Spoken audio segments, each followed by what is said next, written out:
लेकिन यहाँ पे देखिए, यहाँ पे घंटी लगा दिया गया। ये घंटी है, यहाँ पे नीचे में घंटी है, ये घंटी है। अब मुझे आप ये बताइए कि किस सरना स्थल में घंटी लगाया जाता है। एक विधि रूढ़ी प्रथा का उसी समय से एक शुरुआत किया गया कि हम एक किली या एक गोत्र के अंदर में शादी विवाह नहीं करेंगे। चूँकि हम मुंडा हैं और हमारे मुंडा समाज में किसी प्रकार का नारियल, किसी प्रकार का अगरबत्ती या किसी प्रकार का जो भी चुनरी व्यवस्था है हमारे समाज में ऐसा प्रचलित नहीं है। और यहाँ पे हम समझते हैं कि सांस्कृतिक अतिक्रमण किया गया है। अभी हम सुतियांबेगढ़ में हैं। आपको पता है, मुंडाओं का ये उद्गम स्थल है। कहा जाता है, इतिहास ये कहता है कि यहीं से मुंडाओं का उदय हुआ था। यहीं से लोग अन्य जगहों में बटे थे। और अभी जिस ऊंचाई पे मैं खड़ी हूँ, इसे मुड़हड़ पहाड़ कहते हैं। आप नीचे देख सकते हैं, नीचे में आज जो सुतियांबेगढ़ में जो मेला लगता है 12 फरवरी को, नीचे में स्टेज है। अगल बगल का आप नज़ारा देख सकते हैं कि हम स्थल से, ज़मीन से कितनी ऊंचाई पर है। मुड़हड़ पहाड़ है ये। और यहाँ सबसे ऊपर जब आप आएंगे तो यहाँ पे एक शक्ति स्थल भी है, जो इतिहास में भी जिसके बारे में बताया जाता है। यहाँ पे कहा यह जाता है कि जो महाराजा थे मदरा मुंडा, या उसके पहले के जो राजा थे, यहाँ पे उनकी बहुत सारी कहानियाँ हुआ करती थी। उन्होंने कुछ यहाँ पे ऐसे नियम बनाए थे या पूजा पाठ शुरू किए गए थे, जिसको लेके ही मुंडा समाज आगे अपनी परंपरा को बढ़ा रहा है। आप पीछे देख सकते हैं, यहाँ पे कुछ शक्ति स्थल जैसा ये जगह है। लोग आ रहे हैं, अपना माथा टेक रहे हैं, आशीर्वाद ले रहे हैं, पूजा कर रहे हैं। और यहाँ की एक मान्यता है कि इस जगह पे जो भी मांगा जाता है, जो भी आपकी इच्छा होती है, वो पूर्ण होती है। लेकिन कुछ युवा हैं यहाँ पे, इनकी कहानियों को भलीभांति जानते हैं। उनसे हम जानेंगे कि क्या यहाँ की कहानियाँ रही हैं, लोग यहाँ पे किस आकर्षण से आते हैं। दादा, सबसे पहले तो अपना परिचय दीजिए। सबको जोहार, और इस चैनल के माध्यम से सभी जितना दर्शक भाइयों को हमारी ओर से बहुत बहुत जोहार। और मेरा नाम लक्की मुंडा हुआ, मैं नामकुम रांची का रहने वाला जी। ठीक। अच्छा, आप ये बताएं दादा कि ये जो शक्ति स्थल है, इसकी क्या कहानी रही है। मदरा मुंडा रहे हैं, सुतिया मुंडा रहे हैं, उससे पहले के जो मुंडा हैं, यहाँ पे क्या कहानियाँ उनकी रही है इस पहाड़ पे। आदिवासी मुंडा या कोई भी जनजाति सबसे पहले तो कहीं ना कहीं से वो पलायन करके आए थे। तो दक्षिणी या छोटा नागपुर क्षेत्र में मुंडाओं का सबसे पहले यहीं पे आए थे, यहीं पे बसे थे। और उस समय तो बहुत जंगल था, कहीं ना कहीं से पलायन होते। कहा जाता है कि लोगबुरु से होते हुए फिर कुछ, मतलब मुंडा खाली एक ही समुदाय में नहीं आए थे। कुछ लोग लोगबुरु क्षेत्र से आए थे, कुछ लोहरदगा होते हुए भी आए थे। आज भी हम लोग कोई आदमी अगर मृत्यु हो जाता है तो उसके बाद में उम्बुल अदर का जो प्रक्रिया होता है, उसमें आज भी हम अपना परिचय सुतियांबे और कुड़ुम्बे के नाम से देते हैं। इसका मतलब यही है कि हमारा उद्गम स्थल सुतियांबे और कुड़ुम्बे है। तो यही सुतियांबे है, यहाँ से हमारे पूर्वज सुतिया मुंडा का गढ़ हुआ करता था। यहाँ से वो अपना मुंडा क्षेत्र पे शासन राजपाट करते थे। और उसी समय पे जब धीरे धीरे यहाँ पे जनसंख्या बढ़ गई तो खेती योग्य ज़मीन भी घट गए, और फिर शिकार के लिए भी कम जानवर मिलने लगे।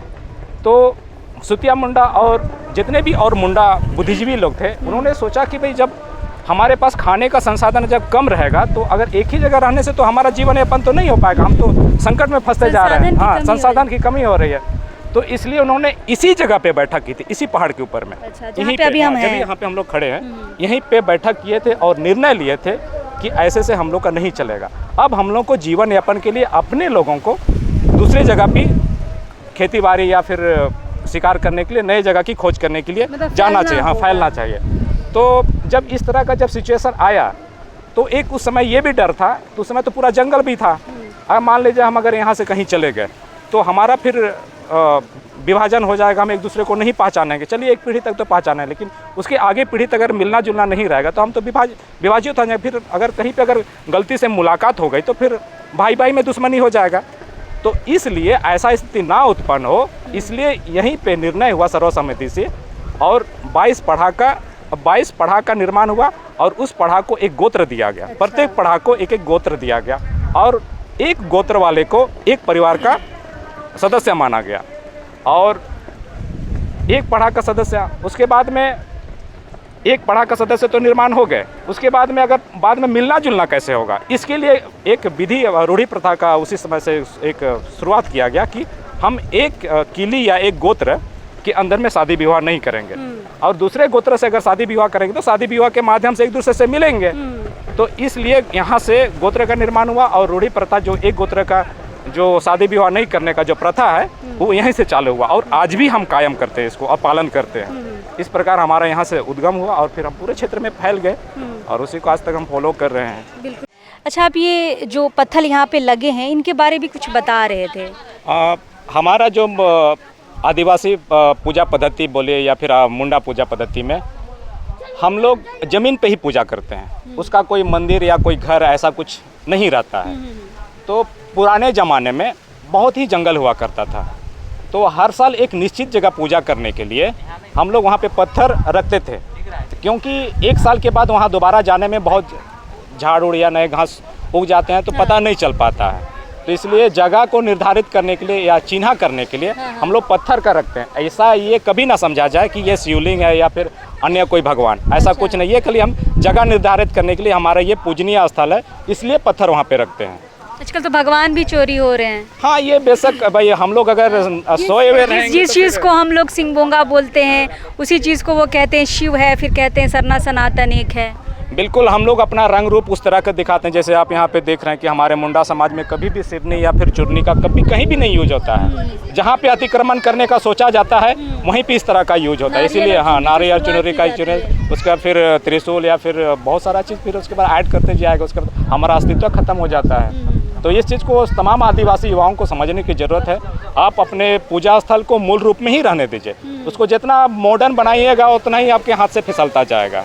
और उसको संभाल के रखिए, जैसा भी हो पारंपरिक तरीके से ही किया जाए और अपनी पूजा पद्धति और जो भी प्रक्रिया है नेक दस्तूर की, जो भी नियम दस्तूर हैं वो अपने मूल रूप में ही कीजिए। ज़्यादा दिखावे के हिसाब से तो हमको लगता है कि धीरे धीरे हम अपने हाथों से ही उसको क्या लगता है ये शुरुआती दौर है, अभी इसको रोका जा सकता है, नहीं तो ये दूसरा मारंगबुरु बनने के कगार में मुझे दिख रहा है। नहीं, बिल्कुल आपका कहना बिल्कुल सही है और इस पर विशेषकर यहाँ के मुख्य आयोजनकर्ताओं को और मुख्य पहाड़ों को इस चीज़ पर पहल करनी चाहिए और साथ साथ में जितने भी हमारे मुंडा भाई लोग हैं उन्हें भी आगे आकर इस बारे में बात करनी चाहिए और ये जो भी इस तरह के हो रहे हैं उन पर रोक लगानी चाहिए तत्काल, नहीं तो फिर ये बहुत मुश्किल हो सकती है। ये आसुत्यांबेगढ़ हम अपना बोलते हैं, ये भी गैरों का हो जाएगा। बिल्कुल बिल्कुल। ये बहुत पुरानी कहानी आप बता रहे हैं, लेकिन पहाड़ की जो स्थिति है, यहाँ की जो स्थिति है, मुझे तो लग रहा है कि कहीं ना कहीं ये अतिक्रमण की ओर जा रहा है, जहाँ से हम देख रहे हैं। आप कैसे देखते हैं?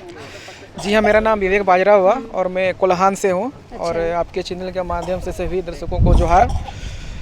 मैं यहाँ पहली बार आया हूँ और अपने आने के क्रम में मैंने बहुत बारीकी से चीज़ों का जो है अध्ययन किया है, अपने स्तर से उसको जानने का प्रयास किया है। चूँकि हम मुंडा हैं और हमारे मुंडा समाज में किसी प्रकार का नारियल, किसी प्रकार का अगरबत्ती या किसी प्रकार का जो भी चुनरी व्यवस्था है हमारे समाज में ऐसा प्रचलित नहीं है।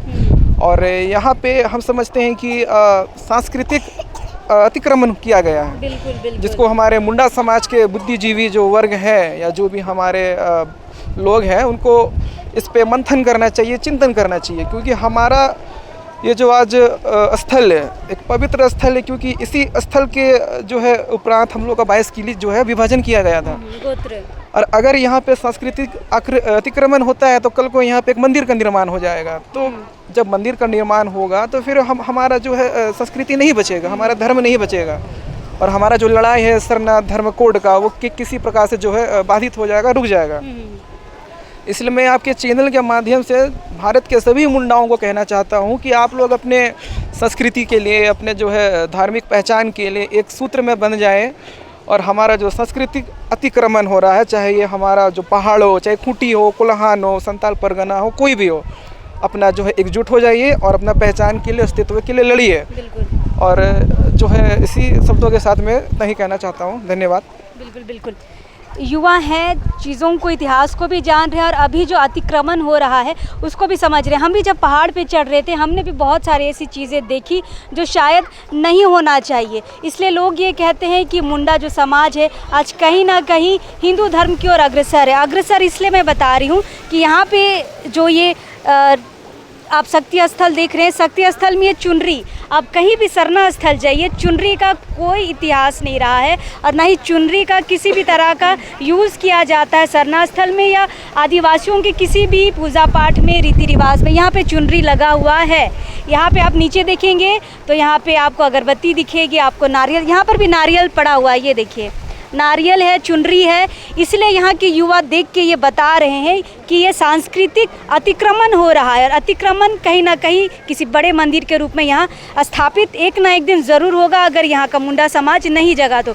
दूसरी बात, यहाँ पे अगर आप आएंगे ऊपर पहाड़ में, अगर आप चढ़ जाएंगे ऊपर, जब आप आएंगे तो कई सीढ़ियाँ आपको चढ़नी होगी, संकरा रास्ते हैं, चट्टान है, पहाड़ है। उनको पार करने के बाद जब आप इस ऊपर में इस गगनचुंबी तक यहाँ पहुँचेंगे तो आप देखेंगे कि यहाँ पे जो गुलैची का पेड़ है चारों तरफ, लोग यहाँ पे गुलैची का पौधा को तोड़ तोड़ के लेके भी जा रहे हैं अपने घरों में लगाने के लिए। लेकिन यहाँ पे देखिए, यहाँ पे घंटी लगा दिया गया, ये एक घंटी है, यहाँ पे नीचे में एक घंटी है, ये घंटी है। अब मुझे आप ये बताइए कि किस सरना स्थल में घंटी लगाया जाता है?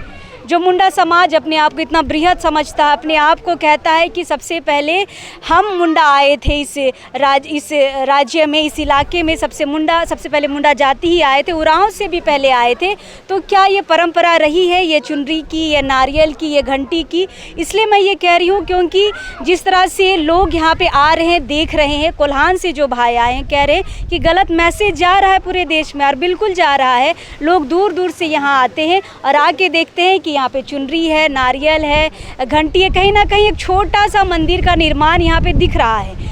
आप नीचे जाएंगे तो एक बजरंग बली का मंदिर भी दिखेगा आपको। यहाँ पे थोड़ा सा 2-4 सीढ़ी नीचे जाएंगे तो बजरंग बली का मंदिर आपको दिखेगा। दीवार पे बजरंग बली का पेंटिंग किया हुआ है, लोग पूजा कर रहे हैं, झंडा गाड़ा हुआ है। फिर आप किस हिसाब से इसको मदरा मुंडा का ये सुतियांबेगढ़ कहते हैं, मुंडाओं का ये उद्गम स्थल कहते हैं। इसलिए कहीं ना कहीं हिंदू समाज को ये बोलने का मौका मिलता है कि सरना सनातन एक है, क्योंकि हम ही लोग सजग नहीं हैं, हम ही हिंदुत्व की ओर अग्रसर है, ये सोचने की बात है। और यहाँ के जो आयोजक करता हैं इस मेले के, सुतियांबेगढ़ के जो आयोजक करता है, उनको ये ध्यान देने की ज़रूरत है कि इसे अतिक्रमण मुक्त कराया जाए। अगली बार जब सैलानी यहाँ पे आए 12 फरवरी को, तो ये सारी चीज़ें यहाँ पे ना रहे। पिछले बार भी काफ़ी बहस हुआ था, नीचे जो त्वारन द्वार होता है उसमें हनुमान का टाइल्स लगाया गया था, दुर्गा माता जी का टाइल्स लगाया गया था। अभी किसी तरह उसे कबाड़ के हटा दिया गया है, लेकिन ये भी चर्चा का पिछले साल एक विषय था। अभी ये नया विषय है, ये घंटी, ये चुनरी और ये नारियल। फ़िलहाल हम युवाओं की बात को ही रख रहे हैं, बाकी हमने भी जो चीज़ें यहाँ पे देखी है, जो चीज़ें समझी हैं, वो आप तक पहुँचाई है। अगर आपको भरोसा ना हो तो आप एक बार इस पहाड़ पे आके देख सकते हैं कि ये सुतियांबेगढ़ किस तरह से अतिक्रमण की ओर बढ़ रहा है। फ़िलहाल हम हैं यहाँ पे, बाकी खबरों के लिए हमारे साथ बने रहे। फ़िलहाल अभी इस वक्त के लिए जोहार रहेगा।